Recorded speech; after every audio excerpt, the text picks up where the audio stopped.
The morning air in Foxfield Hollow carried a certain stillness Calvin Briggs had come to love. At 68, he'd grown used to the sound of wind brushing through the pine behind the chicken coop, the distant rattle of Eli's old truck pulling up to the barn, and the occasional cluck of Captain Clucksworth warming up his morning solo. But today, it wasn't the rooster that woke him. It was music, classical music, violins of all things. Flowing, fluttering, the sort of music you'd hear at a formal dinner in Raleigh, not on a modest tobacco farm with cracked fence rails and a hen house that leaned slightly left. Calvin blinked twice and sat up slowly, the stiffness in his shoulders a familiar reminder that spring chores were no friend to old bones. He shuffled into the kitchen in socks, poured coffee into a chipped enamel mug, and headed for the window above the sink. That's when he saw it. Rows of pristine white chairs lined up like soldiers, their legs pressed neatly into the grass he'd cut just yesterday. A tent, cream-colored canvas with floral trim, stood proudly in the center of his lower pasture, swaying gently in the breeze as if it belonged there. It didn't. Calvin set the mug down slowly. The envelope from the HOA still sat unopened on the corner of the table, half covered by the latest Foxfield Weekly. He'd ignored it for a reason. Likely another passive-aggressive warning about fence paint or an outdated zoning complaint from Karen Dandridge herself. He grabbed his flannel off the hook, pulled on his boots, and stepped out onto the front porch. The scent of lavender and lemon zest filled the air, too fancy for a county picnic, too artificial for his own farm. He walked down the gravel path, eyes narrowing as he took in the scene unfolding on his land. A catering van rumbled past, kicking up dust, and barely missed grazing the mailbox he'd carved with his father nearly 50 years ago. A young man in a pressed vest jumped from the passenger side, holding a tray of cocktail shrimp. "Morning," he called cheerfully. "You the owner?" "The bridal suite folks are asking about power outlets." Calvin didn't answer. Instead, he followed the walkway, his walkway, down to the center of the madness. A string quartet was warming up near the pond. Folding tables were dressed in lace, centerpieces already set, name cards fluttering in the breeze. And at the center of it all, barking instructions like a general on a battlefield, was Karen Dandridge. She wore a pale lavender pantsuit and a wide-brimmed sun hat, clipboard in hand. When she turned and saw Calvin, her face lit up with a smile so fake it almost made his teeth hurt. "Oh, good morning, Mr. Briggs," she chimed, as if they were old friends sharing tea instead of rivals bound by stubborn landlines. "Isn't it just magical?" Calvin didn't smile. "Karen? What in God's name is going on here?" She laughed, a light practice sound. "Oh, don't be so dramatic. It's just a small wedding. We needed the perfect outdoor venue, and honestly, your yard is the most charming place in the hollow." "My yard," Calvin repeated slowly, letting the word hang in the air like a warning bell. Karen brushed at her clipboard. "We tried to reach you, but you don't answer emails. And no offense, but your mailbox is a bit rustic." He stepped closer. "You didn't call. You didn't knock. You didn't ask.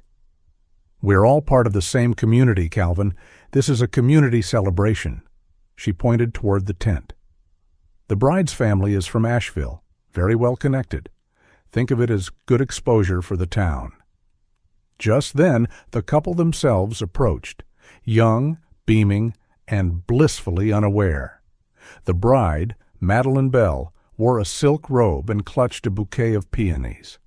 Her groom, Trevor Mason, had the kind of jawline Calvin suspected had never touched a shovel. "You must be Mr. Briggs," Madeline said, her eyes bright. "Thank you so much for letting us use your beautiful land." "I didn't," Calvin replied flatly. Trevor chuckled and offered a handshake Calvin didn't take. "We already paid the HOA. Everything's arranged. No harm, no foul, right?" Calvin turned slowly to Karen. "You charged them." "A small coordination fee," she said breezily. The HOA does have operational costs." "And who approved this?" Karen's smile thinned. "Well, technically I did, but it's in the community's best interest." A shrill laugh from across the field drew their attention. Someone was testing the DJ speakers, and a bass beat thumped through the hills. Calvin took a deep breath. "You've got 1 hour," he said quietly. Karen blinked. "Excuse me?" "You've got 1 hour to take all this down, pack up your shrimp cocktails, and get off my land." "You're being unreasonable." "And you're trespassing." Madeline's face fell. "Please, we didn't know." Calvin raised a hand, not unkindly. "Ma'am, this isn't your fault, but it's not your wedding venue either." Karen scoffed. "If you're going to make a fuss, at least be civil. You could have said something earlier. The guests are arriving in less than an hour." Calvin turned without another word. His boots crunched the gravel as he walked back toward the house. The porch creaked under his weight, and he paused a moment at the screen door, eyes locked on the chaos below. Then he stepped inside. He filled his mug again, slower this time. Reached into the drawer next to the sink, pulled out his old flip phone, the one Eli always said needed to be put in a museum. He flipped it open and typed. "Open the back gate. Let the crew loose." He hit send and took a long sip of coffee. It was going to be a very different kind of wedding. At precisely 10:15 a.m., the last note of Canon in D lingered in the air above the rolling fields of Foxfield Hollow. The quartet, 4 college-aged musicians hired out of Asheville, smiled politely as the final bow slid across string. Applause was just beginning to ripple through the seated guests when a new sound shattered the stillness. A rooster crowed, loud, proud, prolonged, then another and another. 12 roosters in full vocal harmony echoed from the barn like a battle horn across the low hills. A pause, then, with a flurry of wings and claws, the barn gate swung wide, and the cavalry arrived.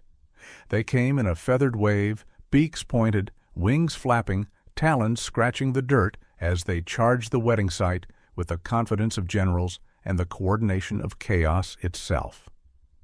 Leading them, naturally, was Captain Clucksworth, Calvin Briggs's prized Rhode Island Red.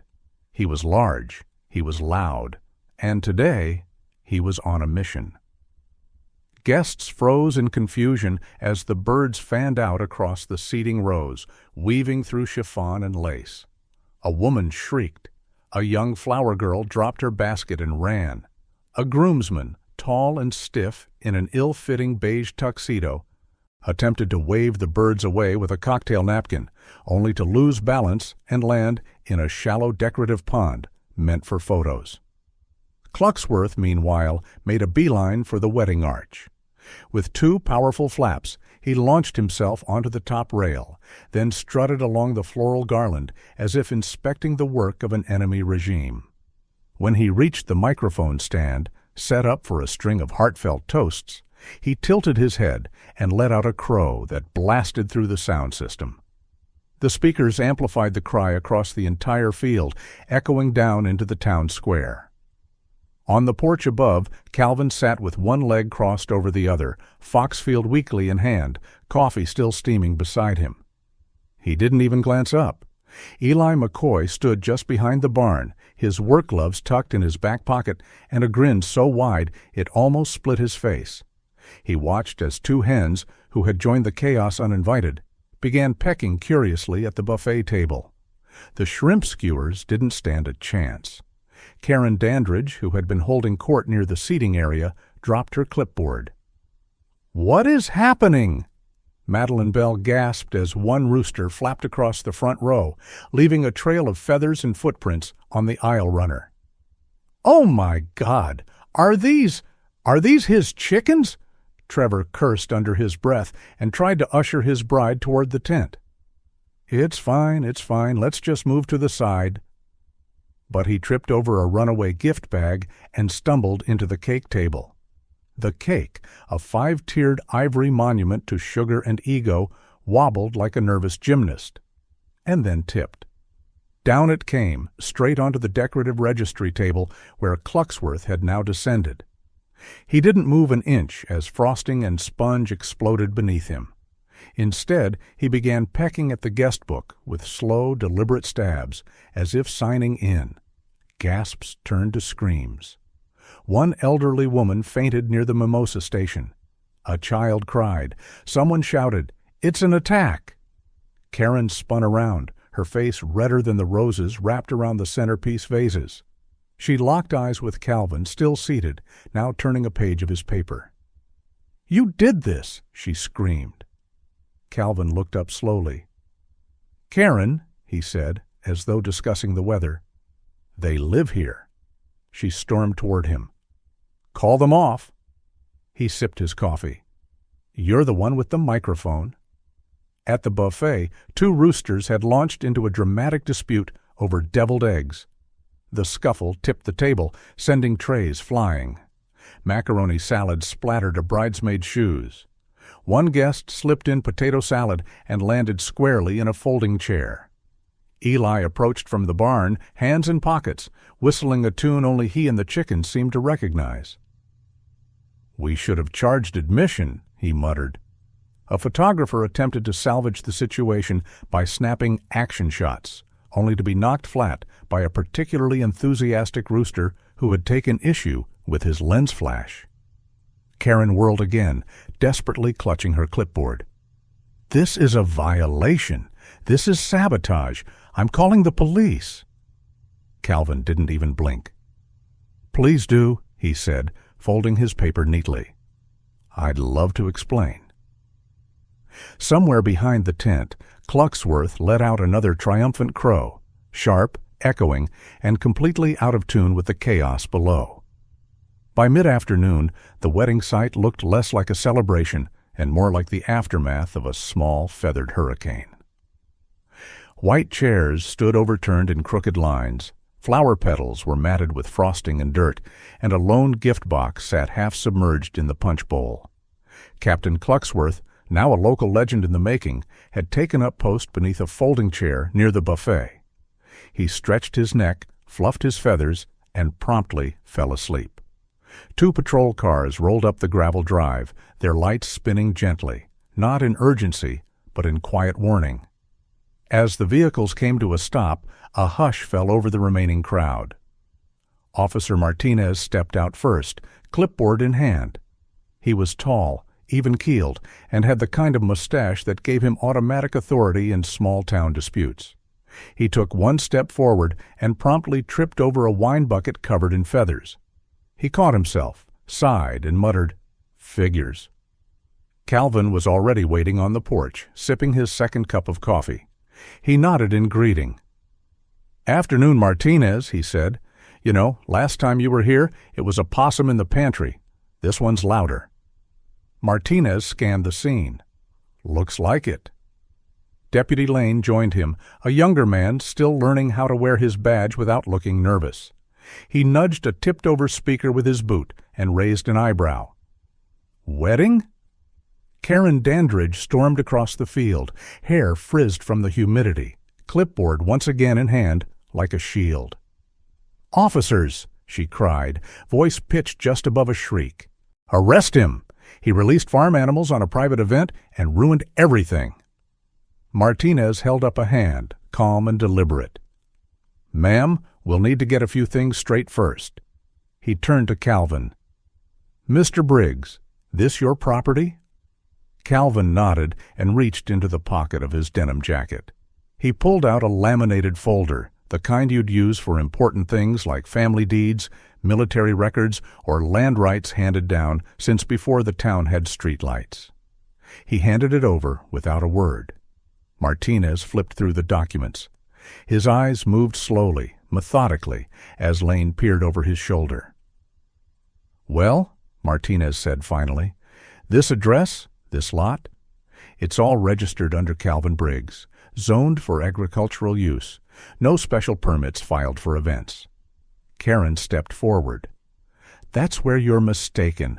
I have approval." She slapped down a sheet of paper with an HOA letterhead. Martinez read it, then read it again. "This is signed by you," he said, glancing up. "I'm the HOA president," Karen said defensively. "I authorized the event as a community initiative."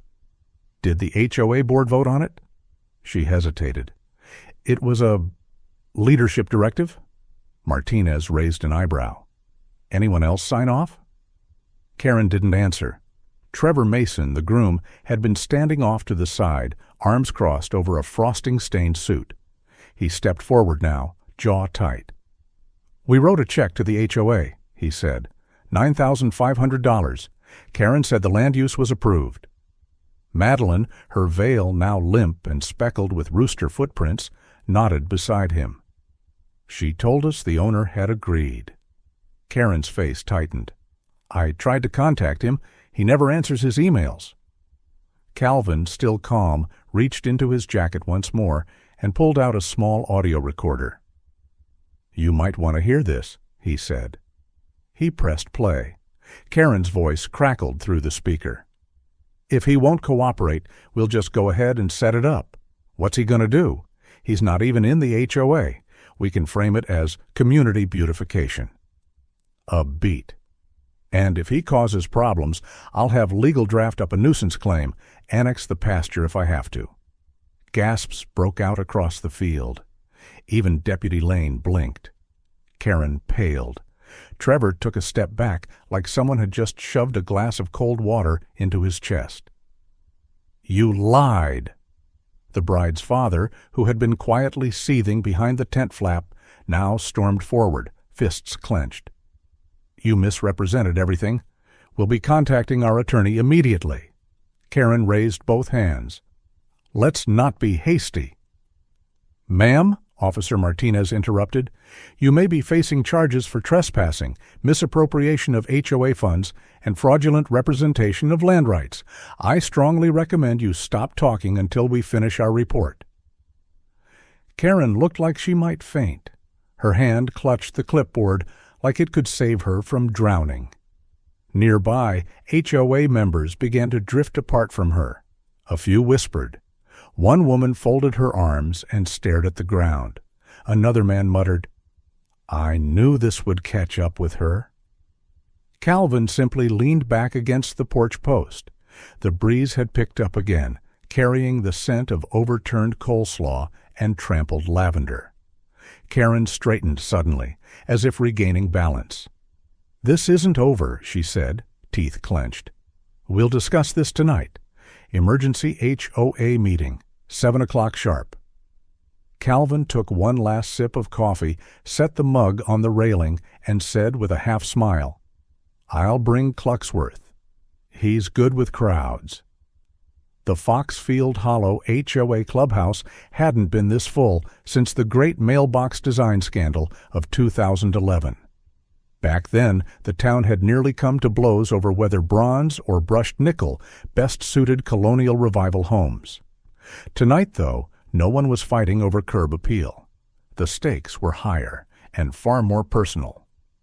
Karen Dandridge stood at the front of the room, stiff as a broom handle, her lavender blouse tucked a little too tightly, a stack of papers clutched in both hands like armor. Her smile was stretched thin, eyes darting nervously as more chairs filled. The room buzzed, folding chairs creaked. Fluorescent lights flickered overhead.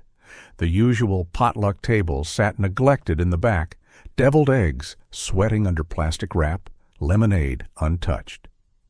Calvin Briggs entered quietly, nodded to a few familiar faces, and took a seat in the back row. He brought his own coffee in a rusted green thermos and a copy of Foxfield Weekly, folded under his arm. He didn't need to say a word. His presence was enough. A banner hung across the podium in bold hand-painted letters. Emergency HO meeting. Karen stepped up and tapped the mic. "Good evening," she began, voice tight. "I know the past 24 hours have been eventful, but I'm here to provide clarity and calm the unfortunate wave of misinformation that's been circulating." A few heads turned. One resident scoffed audibly. Someone whispered, "Here we go." Karen pressed on. The wedding was a well-intentioned effort to showcase our community's hospitality. Yes, some logistical breakdowns occurred, and I accept that not everything went as planned. But assigning blame doesn't help us move forward. Calvin sipped his coffee. Karen scanned the room. What we need now is unity. What we need is trust. What we need, came a voice from the middle rows, is the truth. All heads turned to see Doris Whitaker, retired librarian, seated with perfect posture in a floral blouse and orthopedic sandals. For 15 years she had said almost nothing at these meetings, just nodded, recorded notes, and returned home before dessert ran out. But tonight her eyes were sharp behind thick glasses, and her voice carried weight. Karen blinked. "Mrs. Whitaker, I assure you—" "No, Karen," Doris said flatly. "No more assuring. I've watched you bully this community with fines, threats, and secretive decisions for too long." A murmur rippled across the room. Karen's smile faltered. Calvin stood slowly. "I have something to share," he said, voice calm as the breeze outside. He pulled a small recorder from his jacket pocket, pressed play, and stepped back. Karen's voice filled the room. "If he won't cooperate, we'll just go ahead and set it up. What's he going to do? He's not even in the HOA. We can frame it as community beautification. I'll have legal draft a nuisance claim, annex the pasture if I have to." Laughter. "Those board members? They'll follow whatever I say." The room fell into stunned silence. Karen's face drained of color. Someone in the back muttered, "She said what?" "I never—" Karen started, but Calvin held up a hand. "There's more," he said, playing the second clip, Karen mocking the town's elderly residents, calling them outdated, difficult, and easily manipulated. It was like watching glass crack. A man stood up from the second row. "I paid a fine last year because my porch light was 5 watts too bright." A woman beside him added, "She made us tear up our wildflower patch, said it wasn't aesthetically uniform." An older gentleman shook his head. "She fined my grandkids for sidewalk chalk." Karen was blinking fast now, hands trembling slightly as she fumbled for her papers. "This is being twisted. It's out of context." "Karen," said Doris, standing now, "enough is enough." The board members looked at one another. Then one, Howard Marsh, a retired CPA, stood. "I move for a vote of no confidence in President Karen Dandridge." A pause. Then Linda Cho, the vice president, rose and said, "I second." Karen's mouth opened, then closed. She turned to Linda. "You can't be serious," but Linda didn't blink. "Let's vote," someone called. One by one, hands went up. Some fast, some reluctant, but they went up. Calvin remained seated. He didn't raise his hand. He didn't need to. By the end, it was unanimous. Karen stood frozen, her clipboard now hanging at her side like a broken shield. "This is a coup," she said, breath shaking. "You're making a mistake." She looked around the room. Not a single eye met hers. Her voice dropped to a whisper, more venom than volume. "You think this is over?" Calvin took a final sip from his thermos, stood, and stepped past her without pause. "If it was," he said gently, "you wouldn't be whispering." The morning after the vote, the sun rose slowly over Foxfield Hollow, painting the hills in soft gold and mist. The fields smelled of fresh dew, warm dirt, and, somewhere faintly, what might still be traces of buttercream and trampled peonies. From his usual perch on the gatepost, Captain Clucksworth stretched his wings, fluffed his feathers, and let out a long, echoing crow that split the air like a victory fanfare. Calvin Briggs chuckled from the porch swing. "Well," he muttered into his coffee, "guess that's your way of saying, 'told you so.'" He watched as Cluxworth flapped once, dropped off the gate, and strutted down the gravel path like a 4-pound war hero. The other hens followed at a respectful distance, pecking at the dirt and clucking like gossiping grandmas. Calvin took another sip, then stood. A fence post near the pasture's edge had cracked during the chaos 2 days earlier. He grabbed a hammer, a fresh length of wood, and headed out. He'd barely driven the second nail when Eli McCoy pulled up in his pickup, window down, truck bed rattling with feed bags. "Morning, boss," Eli called. "Heard from 3 folks at the diner this morning. Apparently, Doris Whitaker's HOA reforms are already making the rounds." Calvin didn't look up. "That fast, huh?" "Oh, yeah. She's proposing open meetings, transparent finances, and no more fines for silly things like mailbox color inconsistency." Eli grinned. She even put a freeze on all past due collections until further notice. Calvin raised an eyebrow. That woman ran the library catalog system tighter than the IRS. If she's in charge, we might actually see some sense. As if on cue, a small white sedan pulled into the drive. Doris Whitaker stepped out, holding a pecan pie in one hand and a folder tucked under her arm. "I brought breakfast," she said, lifting the pie. "Bless you," Calvin said, brushing off his hands. They sat under the sycamore near the porch.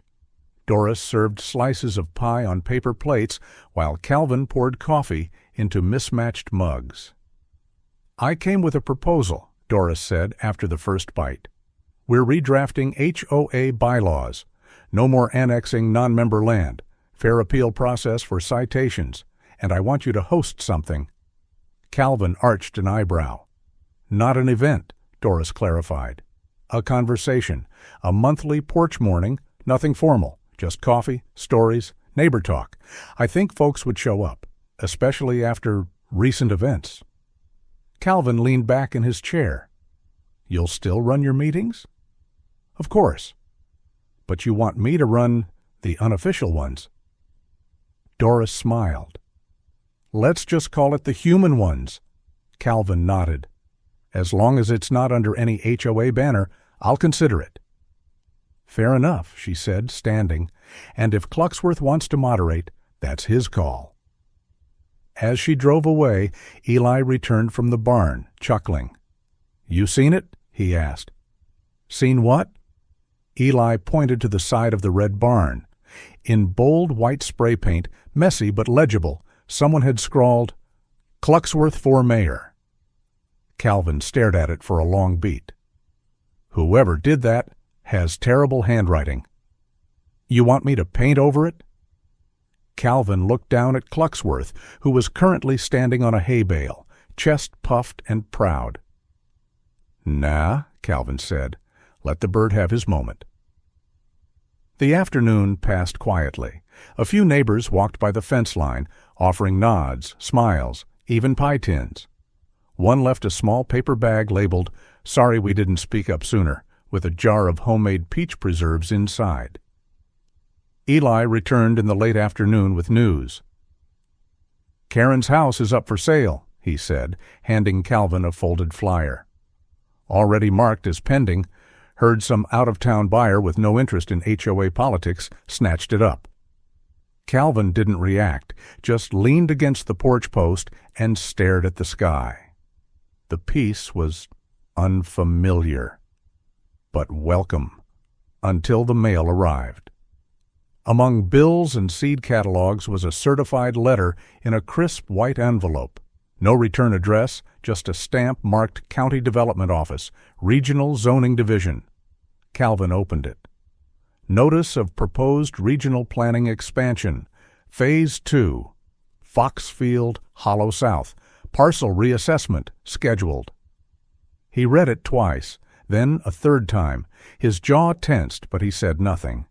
Eli, sensing the shift in mood, glanced at him. "Something wrong?"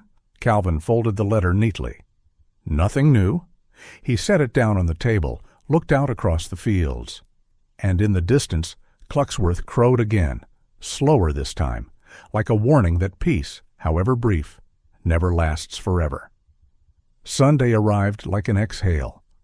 The air in Foxfield Hollow was clean and slow, washed by the breeze that carried over the hills and settled gently between porch railings and chicken coops. It smelled of lilac, fresh-cut grass, and that soft warmth of early summer that promised ripe tomatoes and long conversations at the diner.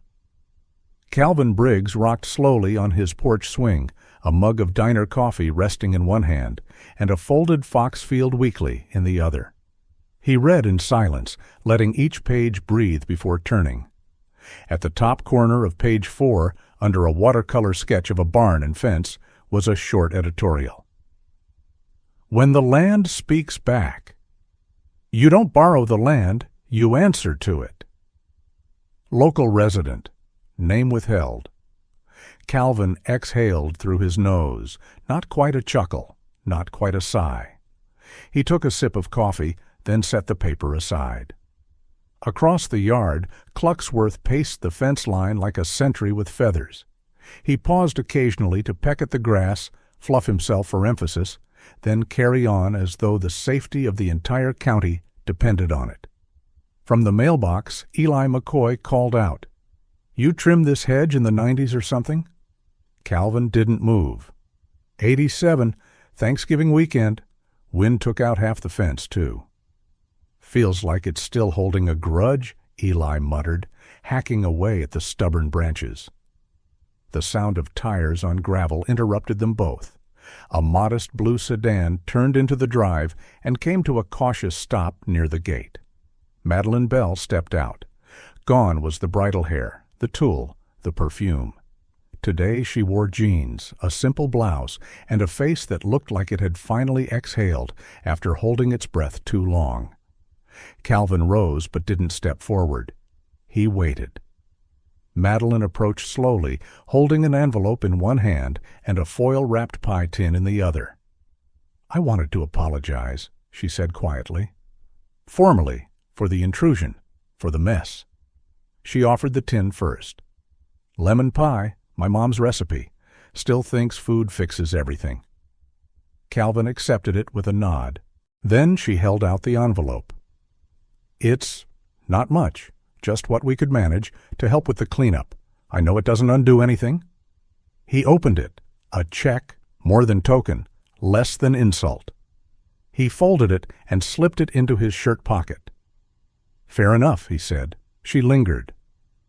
"Can I ask why you didn't sue? You could have." Calvin looked toward the field. Chickens pecked peacefully. The grass was already regrowing where chairs once dug in. "Justice," he said, "isn't always in a courtroom. Sometimes it just needs to echo." Madeline smiled faintly. "Well?" It echoed. She turned to leave, then paused. "For what it's worth, I hope your rooster runs for office." Calvin chuckled softly. "He doesn't take bribes. Wouldn't last long." She waved once and drove off, the tires rolling easy over gravel that no longer felt invaded. Later that day, Calvin and Eli carried a new wooden sign to the fence line. They planted it just past the gate, varnished and hand-painted in white letters. "Private property home of the Cluxworth Accord." Calvin stood back, hands on hips. Eli tapped the post twice with the hammer, like a salute. "Think it'll stick?" Eli asked. Calvin didn't answer. He was looking toward the south ridge. 2 white trucks from the county development office sat parked just past the tree line. A few men in polos and sunglasses pointed clipboards toward the horizon. Eli followed his gaze. "More zoning?" Calvin narrowed his eyes. "Phase 2, he said. Cluxworth, as if on cue, let out a single, low-pitched crow. It wasn't triumphant. It was contemplative. Calvin murmured, "So it begins again." He turned to Eli. "Go oil the hinges on that back gate." Eli raised an eyebrow. "That time of year again?" Calvin gave a slow nod, eyes still on the horizon. "Might need it real soon." On quiet mornings in Foxfield Hollow, the land speaks not in words, but in the rustle of leaves, the hum of fences mended, and the proud crow of a rooster who's seen it all. Calvin Briggs didn't win through noise or anger, but through quiet resolve, rooted in principle. Sometimes standing your ground isn't about shouting, it's about knowing when to open the gate and when to close it. Justice doesn't always wear a robe or carry a gavel. Sometimes it walks in boots and smells faintly of lemon pie. In a world that often forgets where it came from, there's power in those who still listen to the soil, tend to its stories, and leave it stronger than they found it.